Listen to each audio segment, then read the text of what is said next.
Bonjour les amis. La gamme de moteurs est représentée exclusivement par des unités de petite cylindrée. Tous les moteurs à essence ont un volume de 1,4 litres, un bloc en fonte, une culasse en aluminium, un entraînement par chaîne de distribution et un calage variable des soupapes d'admission et d'échappement. La base le 1.4 twin port atmosphérique développé 100 CH, 14 XER. Le 1.4 turbo compressé était proposé en deux options de puissance, 120 CH, 14 NEL, et 140 chevaux, 14 NET. La gamme diesel comprend 1.3 CDTI/75 à 95 CH, à 13 DT, et 1.7 CDTI 100 à 130 CH, à 17 DT. Les deux turbodiesels disposent d'une culasse en aluminium à 16 soupapes avec un système d'injection Common Rail de 1800 bars. En 2014, 1.3 CDTI de 95 CH a cédé la place au 1.6 CDTI de 110 chevaux, qui a fait ses débuts plus tôt dans l'Opel Zafira Tourer. Le turbodiesel B16 DT entièrement en aluminium fait partie de la famille de moteurs médium de GM et répond aux normes d'émission Euro 6. Les moteurs à essence sont relativement chauds. La température de fonctionnement du liquide de refroidissement est de 105 degrés. C'est l'une des nombreuses mesures visant à respecter des réglementations environnementales strictes. Cependant, les températures élevées réduisent considérablement la durée de vie des joints, des garnitures et des pièces en plastique des fixations du moteur. En conséquence, les propriétaires doivent périodiquement éliminer les fuites de fluide de travail. Les consommables comprennent un évent de liquide de refroidissement en plastique, un vase d'expansion, des joints d'échangeur de chaleur, un joint de couvercle de soupape et un boîtier de thermostat. Le module d'allumage peut tomber en panne après 100 à 150 000 km. Bientôt, la vanne de l'absorbeur commence également à mal fonctionner, la vitesse fluctue et une erreur de mélange pauvre apparaît. Des interruptions de fonctionnement d'un moteur à essence peuvent survenir en raison d'une membrane défectueuse de la soupape de ventilation du carter. Le diaphragme est intégré au couvercle de soupape. La pompe n'est pas non plus durable. Il doit également être mis à jour après 100 à 150 000 km. Et après 80 000 à 120 000 km, des traces d'huile au niveau du joint d'huile de Vilebrequin avant peuvent vous alerter. La chaîne de distribution dure généralement longtemps. Cependant, après 150 000 à 200 000 km, il existe des cas isolés de remplacement, principalement dans les moteurs turbo. Les propriétaires de versions turbo étaient parfois confrontés à des révisions majeures du moteur en raison de la destruction des segments de piston et des cloisons entre les segments du piston. La principale cause du dysfonctionnement est la détonation. Cela est dû à un carburant de mauvaise qualité ainsi qu'à l'huile moteur qui pénètre dans les cylindres. Plus tard, Opel a limité la gamme d'huiles autorisées à la spécification d'Exo 1 Gen 2. Ce type d'huile contient des additifs spéciaux qui empêchent l'huile de s'enflammer spontanément lors de la compression à haute température. Parfois, la turbine peut également nécessiter une attention particulière. Habituellement, la partie chaude qui est reliée au collecteur d'échappement se fissure. Courroie de distribution 1.3 type chaîne CDTI.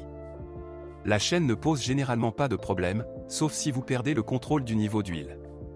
Le manque d'huile affecte les performances du tendeur de chaîne. Le plus petit moteur diesel est assez faible, c'est pourquoi il travaille souvent sous de lourdes charges, ce qui accélère son usure. Les points vulnérables incluent la vanne du système de recirculation des gaz d'échappement. 1.7 CDTI est nettement plus solide et plus durable. Il est basé sur un turbodiesel Isuzu. Une courroie est utilisée pour entraîner le mécanisme de distribution 1.7 CDTI.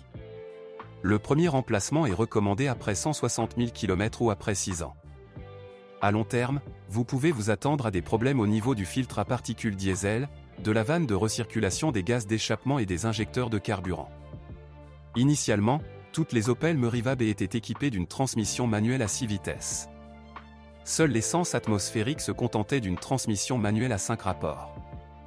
Plus tard, les versions avec un turbodiesel 1.7 CDTI d'une puissance de 100 et 110 chevaux, et depuis 2013, les versions avec un moteur turbo essence ont pu être combinées avec une transmission automatique à 6 vitesses. L'embrayage d'une transmission manuelle dure généralement plus de 150 à 200 000 km. La transmission manuelle Opel pourrait devenir bruyante après 100 à 150 000 km. La raison en est l'usure prématurée des roulements. Le problème est largement connu de nombreux propriétaires d'Opel. Le défaut est typique des cas M32 et F13. Une transmission automatique est beaucoup plus fiable.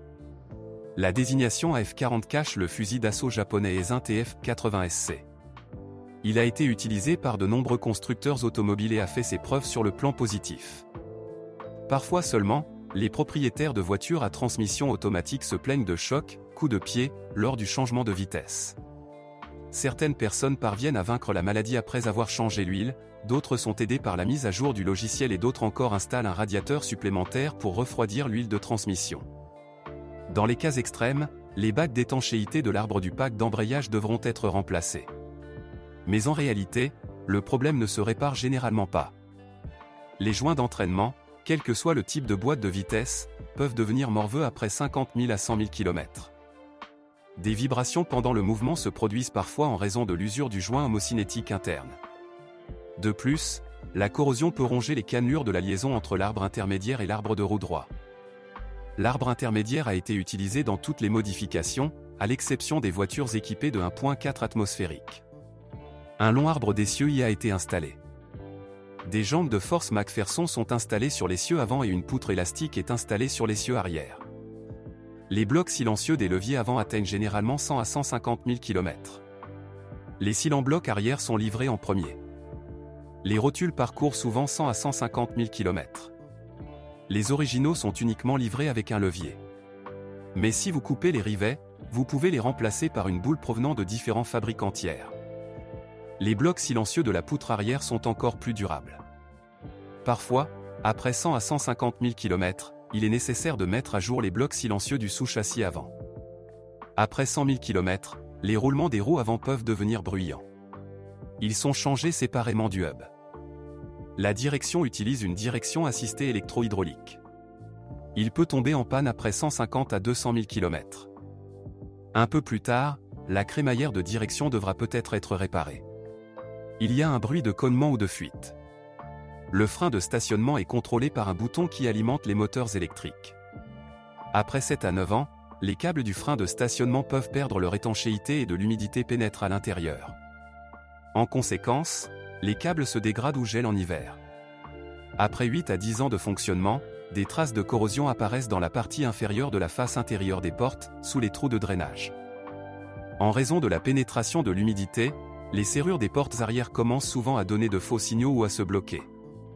Le séchage et la lubrification préventive des serrures sont généralement utiles. Dans les cas extrêmes, les serrures doivent être changées. Avec l'âge, le bouton d'ouverture du coffre commence à mal fonctionner. Le générateur peut nécessiter une attention après 100 à 150 000 km. Après 100 à 150 000 km, la poignée du sélecteur de vitesse prend souvent un aspect défraîchi et se casse parfois. Si vous connaissez d'autres dysfonctionnements de modèle, assurez-vous d'en parler.